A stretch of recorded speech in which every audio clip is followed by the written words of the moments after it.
I thought I had the perfect life, a thriving security business, a beautiful fiancé, and a son I'd die for.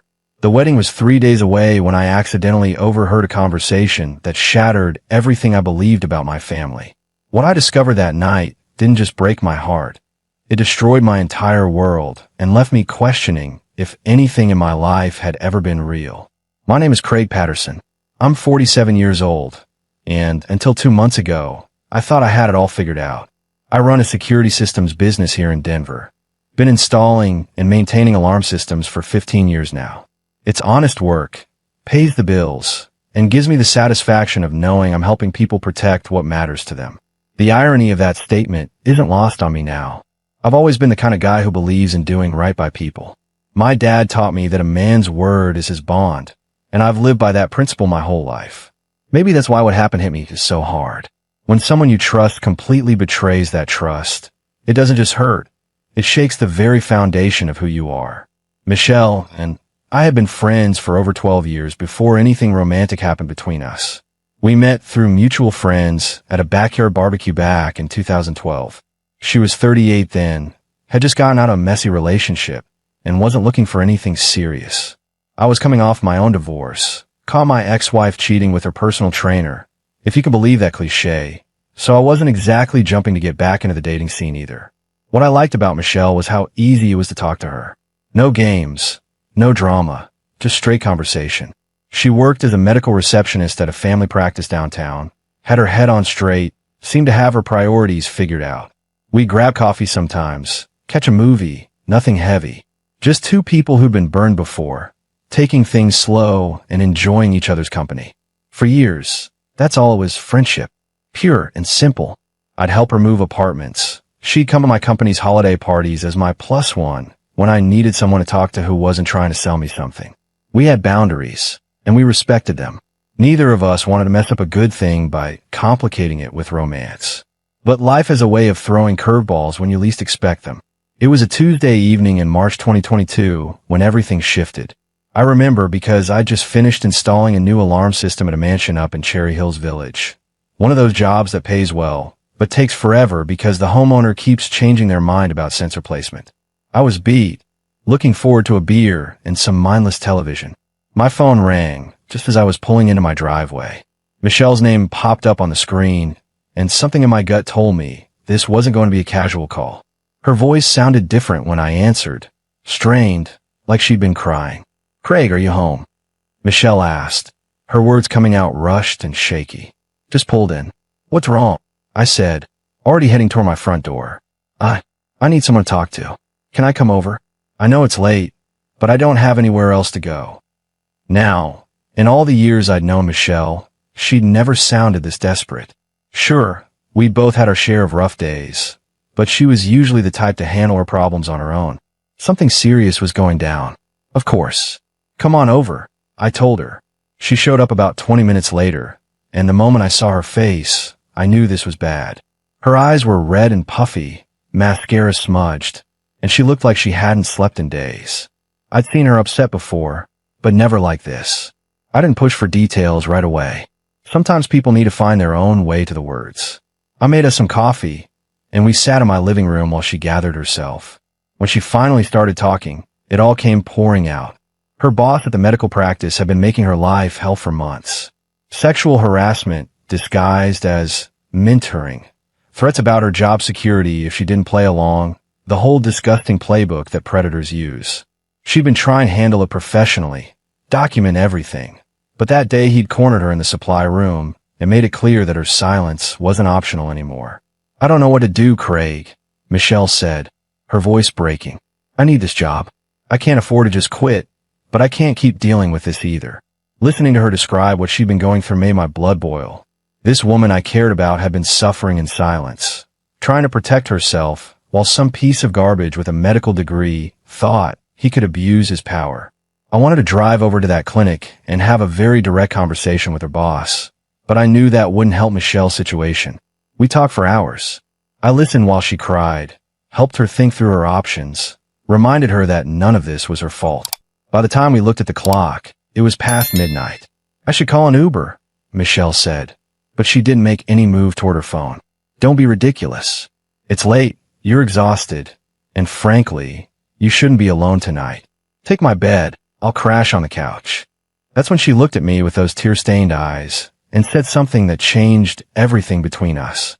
Craig, would you just hold me tonight? I don't want to be alone, but I also don't want to be by myself, if that makes sense. What happened that night between Michelle and me wasn't something either of us planned. We held each other, talked until dawn, and somewhere in those quiet hours, the friendship we'd carefully maintained for 12 years shifted into something deeper. It felt natural, like we'd been heading toward this moment all along without realizing it.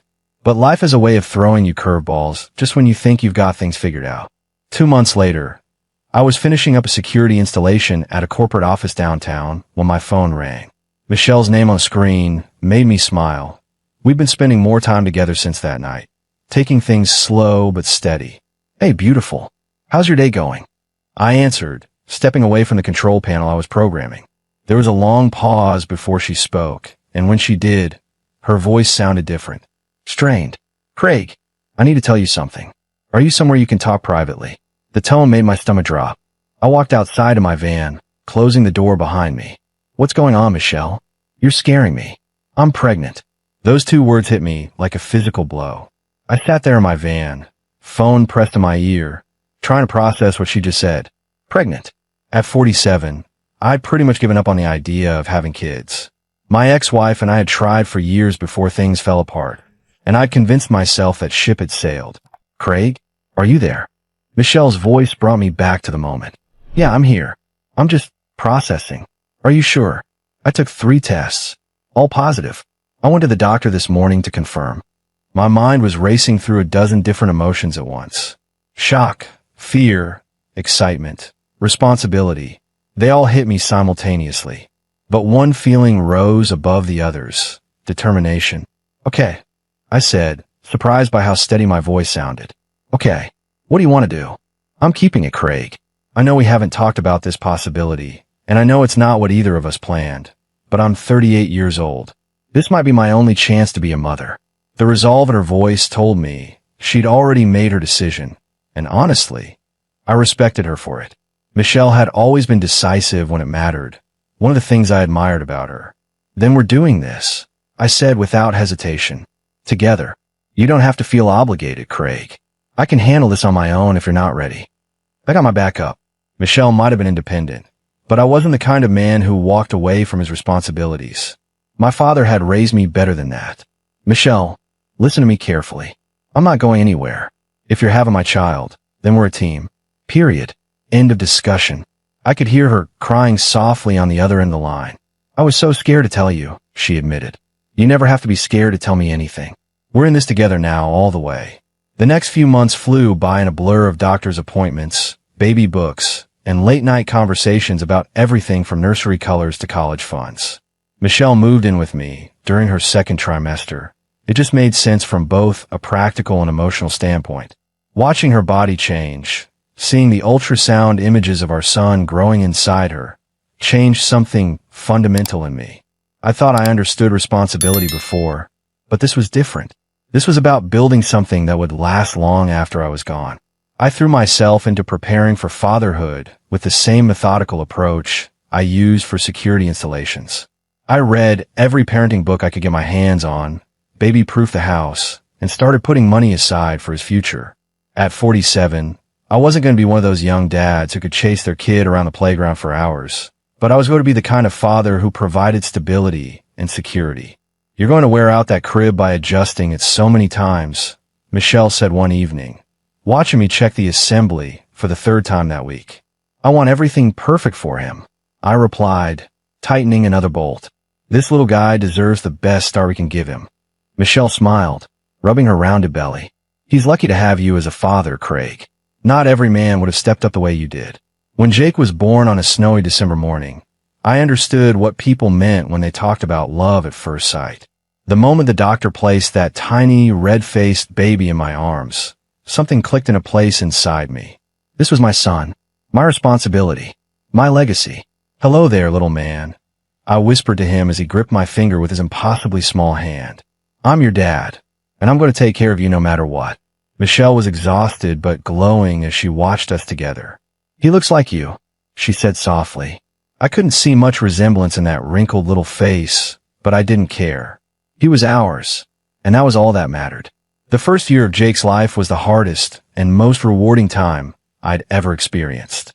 Sleepless nights, diaper changes, teething, first steps, all of it was new territory for me, but I loved every minute of it.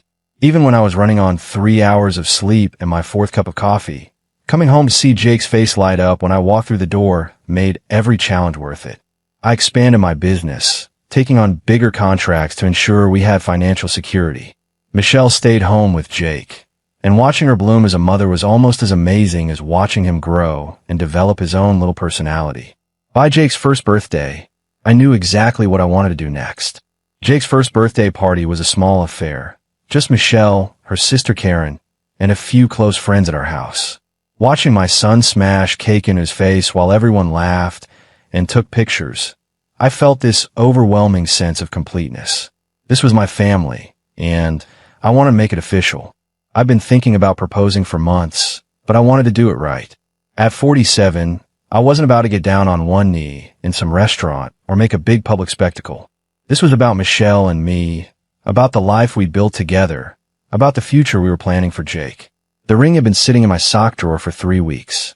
I'd spent more money on it than I'd ever spent on anything except my house and my truck.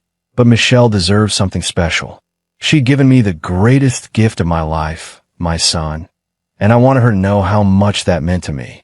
2 weeks after Jake's birthday, I found my moment. It was a quiet Sunday evening. Jake was down for the night, and Michelle was curled up on the couch reading one of her medical journals. She looked beautiful in the soft lamplight, completely relaxed and content. "Michelle," I said, sitting down beside her, "I need to ask you something." She looked up from her journal, smiling. "What's on your mind?" I reached into my pocket and pulled out the ring box, watching her expression change from curiosity to surprise to something that looked like joy. "I know we didn't plan any of this," I said, opening the box to reveal the diamond ring inside. "But somewhere along the way, you and Jake became everything I never knew I needed. I want to spend the rest of my life with you. I want to be Jake's father, not just because of biology, but because we choose to be a family. Will you marry me, Michelle?" She stared at the ring for a long moment, tears welling up in her eyes. Then she looked at me with that smile that at first made me fall for her. "Yes," she said simply. "Yes, Craig. I want to marry you." I slipped the ring on her finger, and she threw her arms around me, laughing and crying at the same time. It felt like the final piece of a puzzle falling into place. "I love you," she whispered against my ear. "I love you too," I replied, meaning it more than I'd ever meant anything in my life. We started planning the wedding immediately. Nothing too elaborate. We were both too old for fairy tale nonsense, but something meaningful. We set the date for late spring, giving us time to plan properly, and for Jake to be old enough to toddle around at the reception. Michelle's sister Karen was thrilled to help with the planning, and honestly, having her around made the whole process easier. She had strong opinions about flowers and venues and catering, which took the pressure off me and Michelle to make decisions about things we didn't particularly care about. The months leading up to the wedding were some of the happiest of my life. Business was good, Jake was growing and developing his personality, and Michelle and I were building something solid together. I felt like I'd finally figured out what I was supposed to be doing with my life. Karen had been staying with us for 2 weeks to help with the final wedding preparations. She was a good house guest, helpful with Jake, pitched in with cooking and cleaning, and generally made herself useful without getting in the way. Having her around actually made everything easier. The wedding was just 3 days away, and I was feeling more confident than ever about the decision Michelle and I had made. We'd found our rhythm as a family, and making it official felt like the natural next step. That evening, I'd gone for my usual walk around the neighborhood. It was something I'd started doing after Jake was born, a way to clear my head and get some exercise after spending most of my day hunched over security panels and wiring. The fresh air and quiet time helped me think through problems and plan for the next day. When I got back to the house, I decided to use the back door instead of the front. No particular reason. Maybe I wanted to check on the garden Michelle had been working on, or maybe I just felt like changing my routine. Sometimes the smallest decisions end up changing everything. I was about to open the door when I heard voices from the kitchen. Michelle and Karen were talking, and something in their tone made me pause. They sounded serious, intense in a way that made me instinctively listen closer. "He's been incredible through all of this," Michelle was saying. "But I can't shake the feeling that I'm living a lie, Karen. He chose this life thinking Jake was his son. He deserves to know the truth." My blood turned to ice. I stood frozen on my own back porch, my hand halfway to the door handle, trying to process what I'd just heard. "Michelle, you can't tell him now," Karen replied, her voice urgent. "You're getting married in 3 days. Jake thinks of him as his father. Craig loves that boy like he's his own blood. What good would it do to destroy all of that? But what if he finds out some other way?" Michelle's voice was getting higher, more strained. "What if Jake gets sick and needs medical tests? What if someone from back then sees us together and says something? I accidentally heard what I never wanted him to know, and now I'm terrified he'll accidentally hear what I never meant for him to know." The words hit me like a physical blow. Jake wasn't my son. The child I'd been raising for almost 2 years, the boy I'd fallen in love with from the moment he was born, wasn't biologically mine. Michelle had let me believe I was his father for nearly 2 years, and she'd been planning to take that secret to her grave. I stood there in the darkness, my entire world shifting beneath my feet. Everything I thought I knew about my life, about my family, about the woman I was supposed to marry in 3 days, all of it was built on a lie. "He'll never find out," Michelle said finally. "And even if he did, it wouldn't change how much he loves Jake. Craig isn't the type of man who would abandon a child he's raised just because of genetics." "But shouldn't that be his choice to make?" Karen asked quietly. "It's too late for choices," Michelle replied. "We're a family now. Some truths are better left buried." I turned away from the door and walked back into the darkness, my mind reeling with the implications of what I'd just heard. I didn't sleep that night. I sat in my truck in the driveway until nearly 3 in the morning, trying to process what I'd overheard. When I finally went inside, I moved through the house like a ghost, checking on Jake in his crib, looking at Michelle sleeping peacefully in our bed, trying to reconcile the life I thought I was living with the truth I'd accidentally discovered. The next morning, I called in sick to work for the first time in over 2 years. Michelle assumed I was coming down with something and fussed over me, bringing me coffee and offering to reschedule some of the wedding preparations. The irony of her caring for me while hiding such a massive secret made my stomach turn. "I'm going to run some errands," I told her after breakfast. "Wedding stuff. Want to surprise you." She smiled and kissed my cheek. "You're so thoughtful, Craig. Jake and I are lucky to have you." The words that should have made me happy felt like daggers. I drove straight to the pharmacy and bought a paternity test kit, my hands shaking as I paid for it. The cashier was a kid who couldn't have been more than 19, and he looked at me with sympathy. "Everything okay, sir?" he asked. "Just need to be sure about something," I replied, which was probably the understatement of the century. Back home, I waited for my opportunity. Michelle had taken Jake to the pediatrician for his regular checkup, leaving me alone in the house with my thoughts and the test kit. I'd read the instructions a dozen times, but when the moment came, my hands were still trembling. Jake was napping when they returned, and I knew I had to act fast. I crept into his room, watching him sleep peacefully in his crib. He looked so innocent, so trusting. This child had been the center of my world for almost 2 years, and now I was about to find out if everything I believed about him was a lie. The cheek swab took less than 30 seconds. Jake stirred slightly, but didn't wake up. I sealed the sample according to the instructions, filled out the paperwork, and drove to the nearest FedEx office to ship it overnight to the lab. The next 3 days were torture. I went through the motions of wedding preparation, smiled when I was supposed to smile, nodded when vendors asked for approval on flowers or catering details. But inside, I was dying.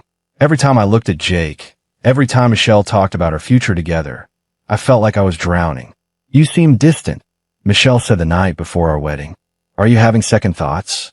The question hit me like a slap. If she only knew what I was really thinking about. "Just nervous," I lied. "Big day tomorrow." She snuggled closer to me in bed. "I love you, Craig. Tomorrow is going to be perfect." I lay awake that entire night, staring at the ceiling and wondering if I should call off the wedding. But without the test results, I couldn't be sure of anything. Maybe I'd misunderstood the conversation. Maybe there was an explanation that would make sense of everything. The results came back the morning of our wedding. I checked my email while Michelle was getting her hair done, and there it was in black and white. I was not Jake's biological father, The probability of paternity was 0%. I sat in my truck outside the hair salon, staring at the email on my phone and feeling like my entire life had just imploded. The wedding was in 4 hours. Our guests were already arriving at the venue. Michelle was inside, getting ready to marry a man she'd been lying to for almost 2 years. I called the venue and canceled everything. The flowers, the catering, the music, the whole elaborate production we'd spent months planning. It cost me a fortune in cancellation fees, but money was the least of my concerns at that moment. Then I drove home and waited. Michelle arrived an hour later, her hair perfect, her makeup flawless, wearing the dress she'd bought for our wedding. She looked beautiful and happy and completely unprepared for what was about to happen. "Craig, what are you doing here?" she asked, confusion replacing the joy on her face. "The ceremony starts in 2 hours. Why aren't you getting ready?" I handed her my phone with the email, still open on the screen. "Read it." She looked down at the phone, and I watched her face change in real time. The color drained from her cheeks, her eyes widened, and her hands started shaking. "Craig, I can explain." "Can you?" I asked, my voice deadly calm. "Can you explain how you let me believe for almost 2 years that Jake was my son? Can you explain how you were planning to marry me today without ever telling me the truth?" She sank into the nearest chair, still wearing her wedding dress, tears streaming down her face. "I was going to tell you," she said weakly. "When? After we were married? After Jake graduated high school? When exactly were you planning to share this little detail with me?" "I was scared," Michelle said, her voice breaking. "You were so happy when Jake was born. You loved him so much. I didn't want to ruin that. So you decided to ruin it now instead?" I asked. "You decided to let me find out by accident the night before our wedding?" "You weren't supposed to hear that conversation," she said, looking up at me with desperate eyes. "No, I wasn't. Just like I wasn't supposed to know the truth about my own life, right? Just like I wasn't supposed to have a choice about whether I wanted to raise another man's child." Michelle stood up, her wedding dress rustling as she moved toward me. "But you love him, Craig. You've been his father in every way that matters. Does it really change anything?" That question broke something inside me. The rage I've been holding back for 3 days finally erupted. "Does it change anything?" I repeated, my voice rising. "Michelle, it changes everything. You took away my right to make an informed decision about my own life. You let me plan a future, invest my money, my time, my heart in something that was built on a lie." "But Jake needs you," she pleaded. "He thinks of you as his father." "And whose fault is that? You created this situation, Michelle. You let that little boy bond with me, knowing full well that I wasn't his father. You used my love for him to trap me in a relationship based on deception." She was sobbing now, her perfect wedding makeup ruined. "What do you want me to do?" "I want you to pack your things and leave," I said quietly. "Both of you. I want you out of my house, out of my life, and I never want to see either of you again." "Craig, please." "No," I said firmly. "This is over. We're done. There's no coming back from this level of betrayal." Michelle moved out that same day, taking Jake and what felt like the remnants of my shattered life with her. She went to stay with her sister Karen, and for 2 weeks, I heard nothing from either of them. I threw myself into work, taking on every security installation job I could find, trying to exhaust myself enough to sleep at night. Then the papers arrived.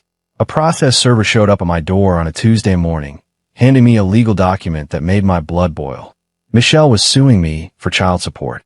After everything she'd done, after the lies and deception, she had the audacity to demand that I financially support a child who wasn't even mine. I called my lawyer immediately. Tom Brennan had handled my divorce years ago, and he was the kind of straight-talking attorney who didn't sugarcoat bad news. "Craig, I'm going to be honest with you," Tom said after reviewing the papers. "This isn't going to be easy. You signed the birth certificate, which legally establishes paternity in Colorado. The court's primary concern is going to be the child's welfare, not the circumstances of how you ended up in this situation." "But I have DNA evidence," I argued. "Jake isn't my biological son. How can they force me to pay child support for a child that isn't mine?" "Because you've been acting as his father for almost 2 years. The court sees a stable relationship that's been disrupted, and their job is to protect the child's interests, not necessarily yours." The first hearing was a nightmare. Michelle's lawyer painted me as a deadbeat father abandoning his responsibilities. They argued that Jake knew me as his father, that I'd willingly taken on the role, and that my reasons for leaving were irrelevant to the child's needs. I sat there listening to them twist the truth, making me sound like the villain in a story where I was clearly the victim.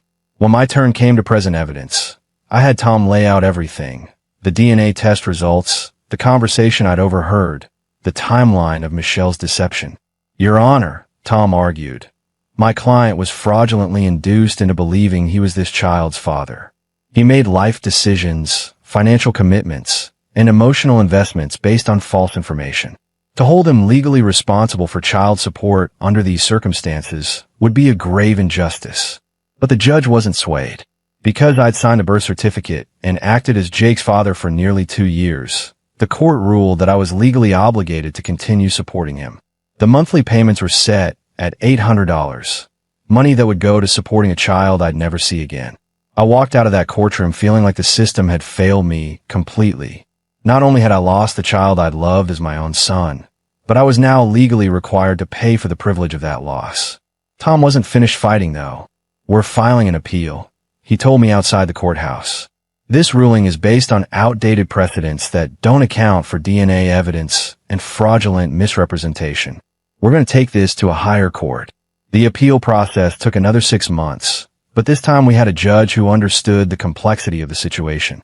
We presented evidence of Michelle's deliberate deception, the DNA results, and the financial impact her lies had on my life. This time, justice prevailed. The appeals court overturned the original ruling, officially removing me from Jake's birth certificate and eliminating my child support obligations. I was finally free from the legal chains of Michelle's deception. The legal victory felt hollow. Yes, I was free from the financial obligations, but the emotional damage was something no court could undo. I'd lost a child I'd loved as my own son, and that grief was something I had to learn to live with. I tried to get back some of the money I'd spent on Jake over the years, the college fund I'd started, the life insurance policies, the countless expenses that came with raising a child. But my lawyer was clear about the limitations. Colorado doesn't recognize paternity fraud as grounds for financial recovery, Tom explained. The courts see it as voluntary spending on your part, regardless of the circumstances that led to it. It was another blow, but by then I'd learned not to expect justice from a system that seemed designed to protect everyone except the men who get deceived. I'd lost nearly $40,000 in direct expenses, not counting the wedding costs and legal fees, but I had to accept that some losses can't be recovered. Michelle tried to contact me several times after the appeal was settled. She left voicemails, sent emails, even showed up at my office once. She wanted to talk, to explain, to somehow make things right between us. But there was nothing left to discuss. The trust that had taken years to build was destroyed completely, and there was no path back from that level of betrayal. I changed my phone number, moved to a different part of Denver, and started fresh. It wasn't easy. I was 47 years old, starting over after having my entire life plan destroyed, but I was determined to rebuild on my own terms. The hardest part was learning to trust again. Michelle's deception had shaken my faith in my own judgment, made me question every relationship and every decision. But time has a way of healing even the deepest wounds, and slowly I began to find my footing again. I expanded my security business, hiring 2 additional technicians and taking on commercial contracts. Work became my refuge, the one area of my life where I felt completely in control. I was good at protecting other people's homes and businesses, even if I'd failed to protect my own heart. 2 years later, I'm in a better place. I've learned to spot red flags I missed before, to ask the hard questions, to trust my instincts when something feels off. I'm dating again, cautiously but hopefully, with a woman named Sarah who values honesty as much as I do. Do I regret the time I spent with Jake? That's complicated. I loved that little boy with everything I had, and those feelings were real, even if the circumstances weren't. But I've learned that love built on lies is like a house built on sand. No matter how beautiful it looks, it can't withstand the storm when the truth comes out. If there's one thing I want other men to take away from my story, it's this. Ask the hard questions, even when you don't want to hear the answers. Trust your instincts when something feels wrong. And never, ever let someone else's deception define your worth or your future. I'm 49 now, and I'm still learning, still growing, still believing that the best parts of my life are yet to come.